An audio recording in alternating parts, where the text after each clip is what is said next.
Hello दोस्तों, कैसे हैं आप सभी के बीच में आ गया हूं श्यामनंदन सर, अपना साइंस। जो आप लोग के सपोर्ट से ये चैनल बहुत ज्यादा अच्छा से ग्रो कर रहा है। आप लोग इस चैनल पे बनाए रखिए और सपोर्ट करते रहिए। हम लोग इसमें पढ़ेंगे कि रेडॉक्स अभिक्रिया किसे कहते हैं। इसके पिछले वीडियो में पढ़े हैं लोग कि उपचयन अपचयन अभिक्रिया किसे कहते हैं, उसके बारे में बहुत सिंपली समझे हैं लोग। उम्मीद है कि आप लोग को वीडियो पसंद आया होगा। और यहाँ पे देखते हैं कि रेडॉक्स अभिक्रिया के बारे में पढ़ेंगे, यानी कि अगर जिसको उपचयन अपचयन का परिभाषा याद होगा, डेफिनेशन याद होगा, उसको रेडॉक्स अभिक्रिया भी सिंपली याद हो ही जाएगा। देखते हैं इसको कि क्या कहता है। कि कह रहा है कि उपचयन ऑक्सीडेशन एवं अपचयन रिडक्शन अभिक्रिया को संयुक्त रूप से रेडॉक्स अभिक्रिया कहा जाता है। इसका मतलब क्या हुआ कि उपचयन और अपचयन का संयोग जो होता है वही क्या कहलाता है, रेडॉक्स अभिक्रिया। जब तक उपचयन अपचयन का ये परिभाषा नहीं याद होगा तब तक ये रेडॉक्स अभिक्रिया नहीं याद होगा। इसीलिए बोलते हैं कि उपचयन अपचयन का परिभाषा याद कर लीजिए। ये भी VBI है, पूछ लेता है एग्जाम में। तो देखते हैं कि कह रहा है कि उपचयन एवं अपचयन की संयुक्त अभिक्रिया को ही क्या बोला जाता है, रेडॉक्स अभिक्रिया। उम्मीद है कि ये समझ में आया होगा। अब चलते हैं कि इसका एग्जाम्पल देखते हैं कि कैसे रेडॉक्स अभिक्रिया है। तो इसको देखेंगे।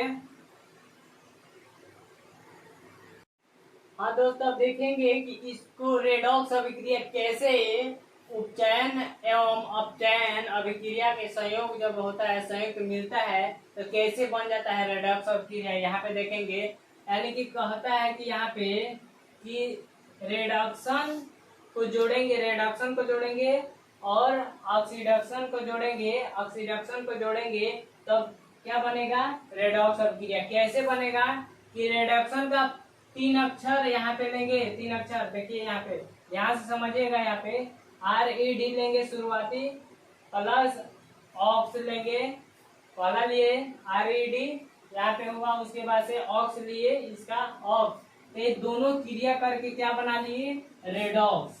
उम्मीद है कि यहाँ पे समझ में आया होगा कि रेडॉक्स अभिक्रिया कैसे हुआ। रिडक्शन प्लस ऑक्सीडेशन को जब क्रिया कराते हैं, जोड़ते हैं, क्या हुआ, संयुक्त हुआ, मिला।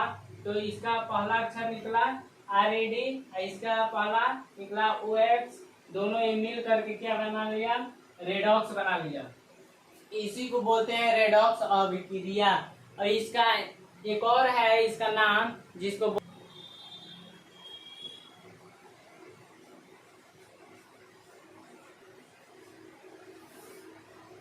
हाँ दोस्तों, देखेंगे कि रेडॉक्स अभिक्रिया का दूसरा नाम क्या है, अपचय अभिक्रिया। अपचय अभिक्रिया का है या रेडॉक्स अभिक्रिया का है, दोनों का नाम एक ही है, इसीलिए अपचय अभिक्रिया को रेडॉक्स अभिक्रिया भी कहा जाता है। उम्मीद है कि ये समझ में आया होगा। अगला क्वेश्चन देखेंगे, इसी पे इसका उदाहरण देखेंगे। चलिए देखते हैं इसका उदाहरण। देखेंगे कि उसका उदाहरण क्या है, उदाहरण के बारे में समझेंगे। यहाँ पे CuO प्लस H2 है, तो इसको क्या करेंगे, ये क्रिया किया तो Cu प्लस H2O बनाया। उसके बाद से यहाँ पे देखेंगे क्या हुआ,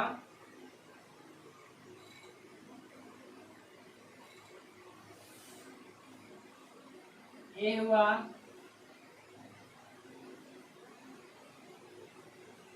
उपचयन और ये हुआ अपचयन।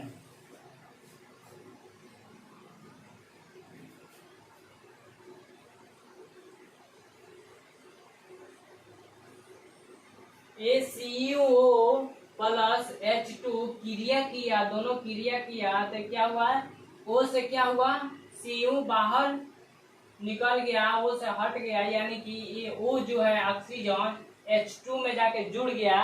ये इसका मतलब ये क्या हुआ, ये उपचयन हुआ, ऑक्सीजन का योग हुआ यहाँ पे। उसके बाद से देखेंगे अगला, ये हुआ अपचयन, यानी कि अपचयन CuO से O से बाहर निकल गया, यानी कि अपचयन हो गया, बाहर निकल गया, अपचयन हो गया। अब दूसरा देखेंगे यहाँ पे,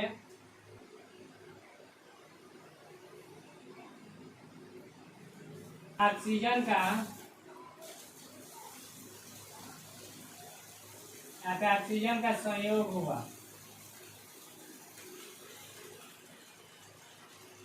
यहाँ पे ऑक्सीजन का संयोग हो रहा है यानी कि उपचयन हो रहा है, उपचयन इसको बोलेंगे। उपचयन हुआ तो यानी कि ऑक्सीजन का संयोग हुआ। यहाँ पे देखो, देखिए लो बच्चों कि यहाँ पे ZnO है प्लस C, कार्बन से अभिक्रिया किया तो Zn का हुआ अलग हो गया, O से अलग हो गया यानी कि O इसमें जाके मिल गया, CO2 बन गया तो ऑक्सीजन का योग हुआ। और इसमें क्या हुआ, Zn में इसमें ऑक्सीजन का क्या हुआ, ह्रास हुआ यानी कि ऑक्सीजन का कमी हुआ। इसमें ऑक्सीजन का कमी हो रहा है तो इसको बोलेंगे, इसको बोलेंगे अपचयन अभिक्रिया, अपचयन बोलेंगे।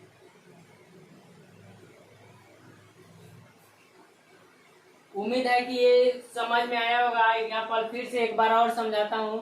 देखिए यहाँ पे CuO प्लस H2 है, ये इससे दोनों क्रिया किया तो ये ऑक्सीजन का हुआ बाहर, यानी कि ऑक्सीजन का हुआ इसमें H2 में जाके जुट गया तो यानी कि उपचयन हुआ।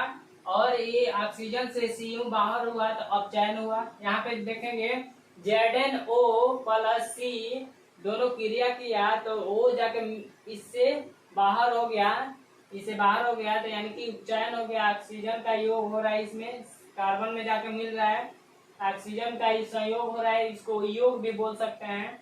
और ये Zn अलग हुआ, ऑक्सीजन से अलग हुआ तो इसका मतलब हुआ कि ऑक्सीजन का कमी हुआ, जिसको हम लोग ह्रास बोलते हैं, इसको बोलेंगे अपचयन हुआ। उम्मीद है कि ये समझ में आया होगा।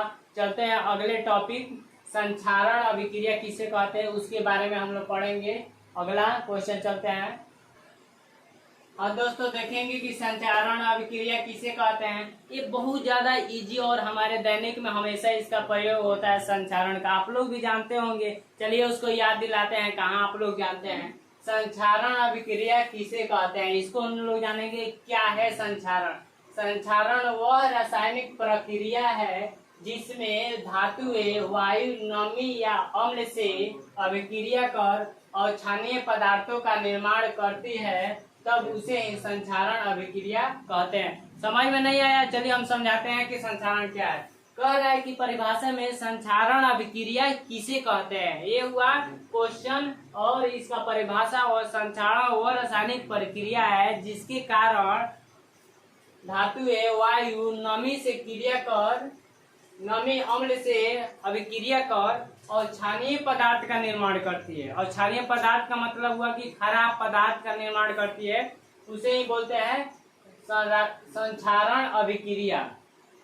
आप लोग देखे होंगे कि आप लोग के खिड़की में, दरवाजे में जो लोहा के गेट लगा होता है, वो उसमें से जब हम लोग पेंट नहीं करते हैं तो क्या होता है, उसमें से भूरे कलर का वो एक संचारण होता है जो वायु और नमी से क्रिया करके, अम्ल से क्रिया करके क्या बनाता है, संचारण बनाता है। उस पे परत एक जम जाता है, लोहे के ऊपर जो परत जमता है उसी को बोलते हैं संचारण, यानी कि वही होता है अक्षारीय पदार्थ, वही होता है अक्षारीय पदार्थ जिसको हम लोग बोलते हैं संचारण हो रहा है। उसमें अगर वैसा ही उसको लोहा को छोड़ दिया जाए तो एक दिन ऐसा आएगा कि लोहा नष्ट हो जाएगा, मिट्टी में मिल जाएगा। इसीलिए लोहा को संचारण से बचाने के लिए उस पे पेंट किया जाता है। पेंट समझ रहे हैं नाम, उस पे पेंट किया जाता है, ग्रीस लगाया जाता है बहुत सारा, उस पे उसको दूर करने के लिए किया जाता है। तो वही होता है संचारण अभिक्रिया। फिर से समझिएगा संचारण अभिक्रिया क्या है, यानी कि उसको, ये भी VBI क्वेश्चन है, ये भी VBI क्वेश्चन है एग्जाम के दृष्टिकोण से। और 2023 में ये फिक्स है कि आएगा ही आएगा। जो बिहार बोर्ड और यूपी बोर्ड है उसमें ये पूछेगा ही, संचारण अभिक्रिया किसे कहते हैं, संचारण अभिक्रिया से बचाव हेतु कौन कौन से उपाय किए जा सकते हैं, ये हम लोग देखेंगे। पहला तो ये हुआ संचारण अभिक्रिया का परिभाषा कि किसे कहते हैं संचारण प्रक्रिया। संचारण वह रासायनिक प्रक्रिया है जिसके कारण धातुएं, लोहा क्या है, एक धातु ही है, जो धातुएं वायु, नमी, अम्ल से क्रिया करके, क्रिया करता है तो क्या बना लेता है, उस पे एक संक्षारण और क्षारीय पदार्थ बना लेता है, जिसको हम लोग बोलते हैं संक्षारण।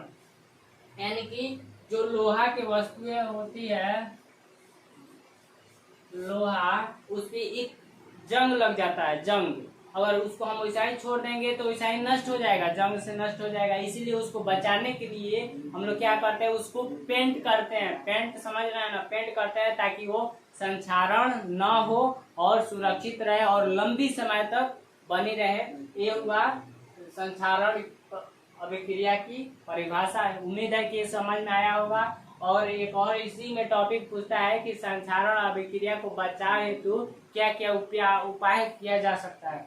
तो इसमें आएगा कि उस पे हम क्या कर सकते हैं, पेंट कर सकते हैं, ग्रीस लगा सकते हैं, और एक आता है अलकतरा, उसको चढ़ा सकते हैं, जिसके कारण से उस पे वो बच सकता है।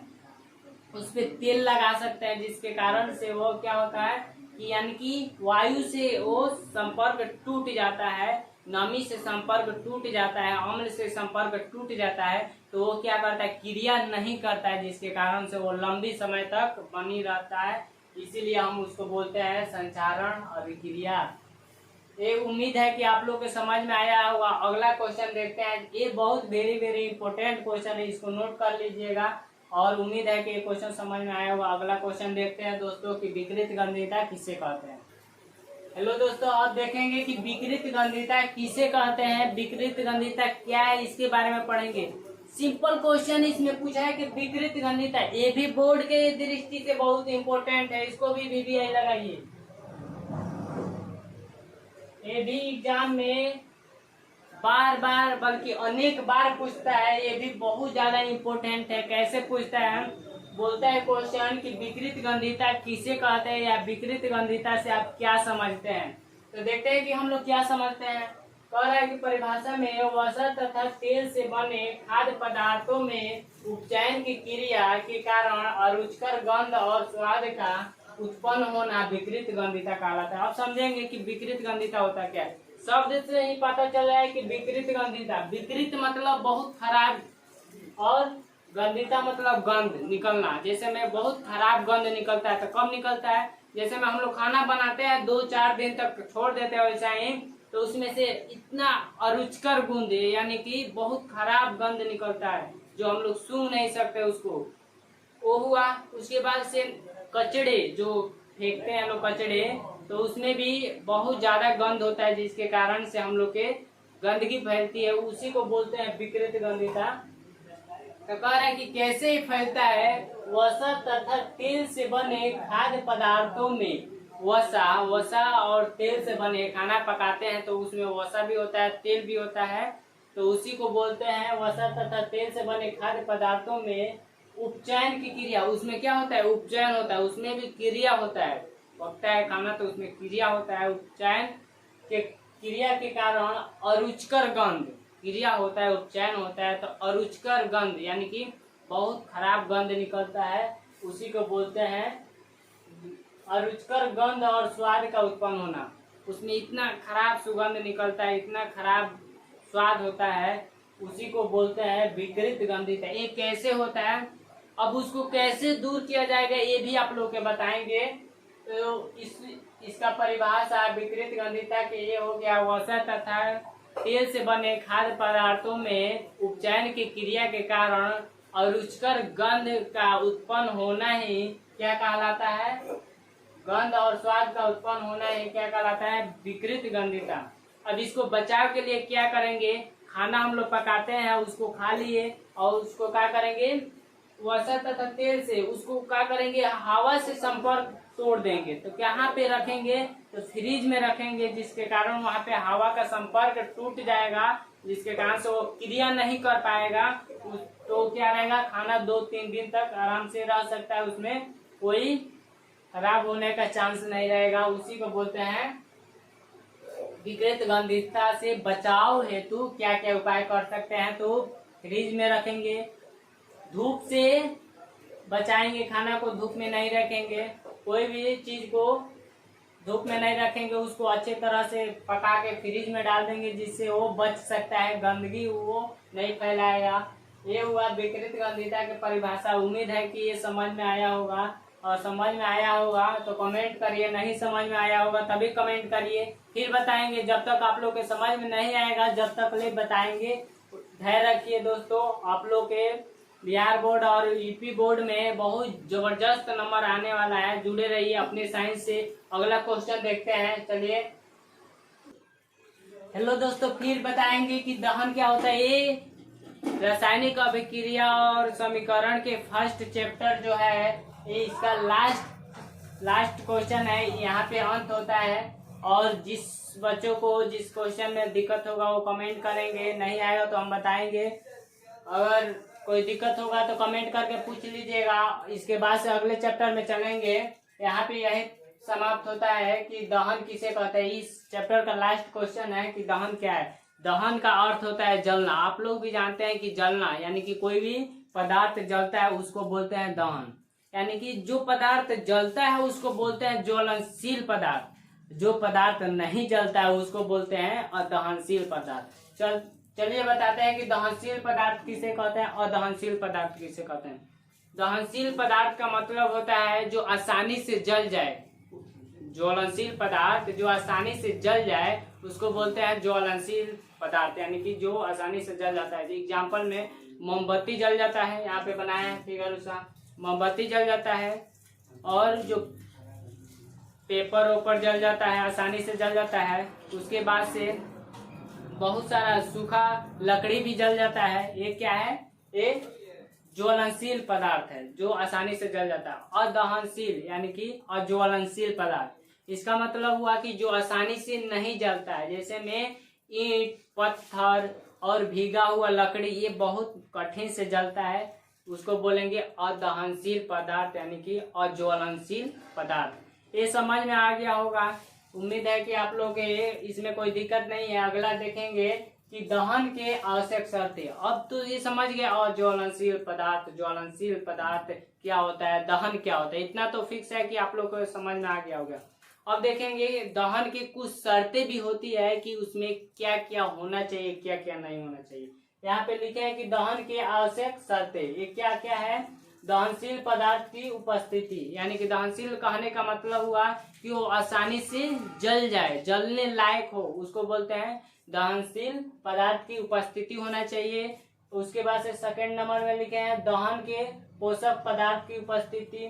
जो दहन जला रहे हैं, जो पदार्थ जल रहा है, उसके सब व्यवस्था होना चाहिए, उपस्थित होना चाहिए, उसको बोलते हैं दहन के पोषक पदार्थ की उपस्थिति। उसके अगला है 3 नंबर, ज्वलन ताप की प्राप्ति, यानी कि उसमें ज्वलन ताप हो, जलने के लायक हो। जैसे में भीगा हुआ लकड़ी तो आसानी से जलता नहीं है, तो उसको अज्वलनशील यानी कि अदहनशील पदार्थ बोलेंगे। जो सूखा हुआ लकड़ी होगा वो आसानी से जल जाएगा, उसी को बोलेंगे ज्वलनशील पदार्थ। तो वही ज्वलन ताप की प्राप्ति हो, उसमें ज्वलन ताप हो यानी कि जलने लायक हो, उसको बोलेंगे दहनशील पदार्थ, यानी कि आसानी से जल जाए, ज्वलनशील पदार्थ बोलेंगे। उसके बाद से देखते हैं उसमें अगला क्वेश्चन। हाँ दोस्तों, तो इसका एग्जाम्पल देखेंगे कि दहन क्या होता है, इसका एग्जाम्पल देख लेंगे। एक कहता है कि दहन वैसी रासायनिक अभिक्रिया जो जलकर ऊष्मा और प्रकाश उत्पन्न करे। वैसी रासायनिक अभिक्रिया, दहन का परिभाषा होता है कि वैसी रासायनिक अभिक्रिया जो जल करके ऊष्मा और प्रकाश दोनों उत्पन्न करे, उसको बोलते हैं दहन बोलते हैं। इसका एग्जाम्पल देखते हैं कि C+O2 यानी कि CO2, इसमें ऊष्मा भी उत्पन्न हुआ और प्रकाश भी उत्पन्न हुआ, तो इसको बोलेंगे दहन। इसके बाद से SO2 इसमें भी क्या हुआ, ऊष्मा उत्पन्न हुआ और प्रकाश भी उत्पन्न हुआ, इसको बोलेंगे दहन। उसके बाद से इतना उम्मीद है कि आप लोग के समझ में आया होगा। बहुत सिंपल है कि दहन का परिभाषा होता है वैसे रासायनिक अभिक्रिया जो जलता है तो ऊष्मा के साथ साथ प्रकाश भी उत्पन्न करता है, उसको बोलते हैं दहन। जैसे में एग्जांपल में लकड़ी जलता है तो उसमें से ऊष्मा भी, यानी ऊष्मा कहने का मतलब हुआ कि उसमें से जो आग तक हम बैठते हैं तो उसमें से ऊष्मा निकलता है, जिसके कारण से उसके पास नहीं जा पाते, यानी कि गर्मी होती है उससे, उसके बाद से प्रकाश भी निकलता है जिसके कारण से उजाला होता है, तो वो हुआ दहन।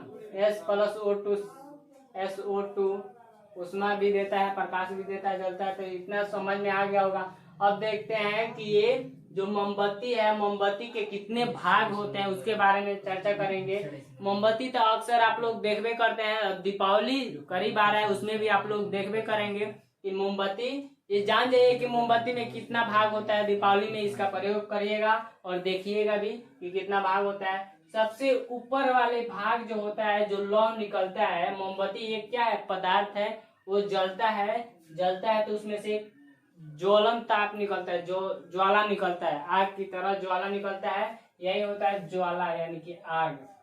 इसमें से जो आग निकलता है, सबसे ऊपरी भाग को बोलते हैं अदीप्त क्षेत्र। यानी कि अदीप्त कहने का मतलब हुआ कि वहां पे कोई प्रकाश नहीं होता है। जो हम लोग देखते हैं दिया को जलाते हैं या मोमबत्ती को जलाते हैं, तो सबसे ऊपरी वाले भाग धुआं से होता है, वहां पे कोई प्रकाश ही नहीं होता है, उसको बोलते हैं अदीप्त क्षेत्र। क्षेत्र का मतलब हुआ एरिया और अदीप्त का मतलब हुआ वहां पे प्रकाश नहीं है। उसके बाद से हाँ, तो देखेंगे कि यहाँ पे दूसरा जो भाग है इसको बोलते हैं दीप्त क्षेत्र। इसको 1 2 लिख करके यहाँ पे समझा देते हैं दोस्तों। इसको बोलते हैं भाग 1 है, ये भाग 2 है, ये भाग 3 है और नीचे वाला भाग 4 है। यानी कि कहने का मतलब हुआ भाग 1 में अदीप्त क्षेत्र होता है और भाग 2 में दीप्त क्षेत्र होता है। यानी कि दीप्त कहने का मतलब हुआ कि वहाँ पे उजाला होता है, यानी कि वहाँ पे प्रकाश होता है, तो वो दीप्त क्षेत्र हुआ। उसके बाद से 3 भाग में काला क्षेत्र होता है, जो बीचों बीच में होता है, मतलब बीच में होता है, वो काला क्षेत्र होता है, थोड़ा थोड़ा काला दिखता है, आप लोग देखिएगा मोमबत्ती में। उसके बाद नीचे वाला जो क्षेत्र होता है, सबसे यहाँ पे नीचे वाला क्षेत्र होता है, वो नीला क्षेत्र होता है, वहां पे नीला दिखाई देता है, उसी को बोलते हैं नीला क्षेत्र। ये है मोमबत्ती, इसको मोमबत्ती बोलते हैं। ये हुआ मोमबत्ती के फिगर। आप लोग उम्मीद है कि ये समझ में आया होगा। यहाँ पे समाप्त होता है हम लोग का चैप्टर, और यहाँ से हम लोग जो भी पढ़ेंगे अच्छे से पढ़ेंगे। और आप लोग बने रहिए मेरे अपना साइंस पे, और यहाँ पे पढ़ते रहिए। और उम्मीद है कि आप लोग के ये टॉपिक समझ में आया होगा। और जितने भी वीडियो हैं उनको जा करके देख लीजिएगा। नहीं समझ में आएगा तो कमेंट करिएगा, हम बताएंगे। जुड़े रहिए अपने साइंस से, हम हैं आपके साथ, आप है हमारे साथ। और ना भूले, शेयर करना ना भूले, और सब्सक्राइब करें और बेल आइकन को दबाना ना भूले। धन्यवाद दोस्तों, बाय बाय।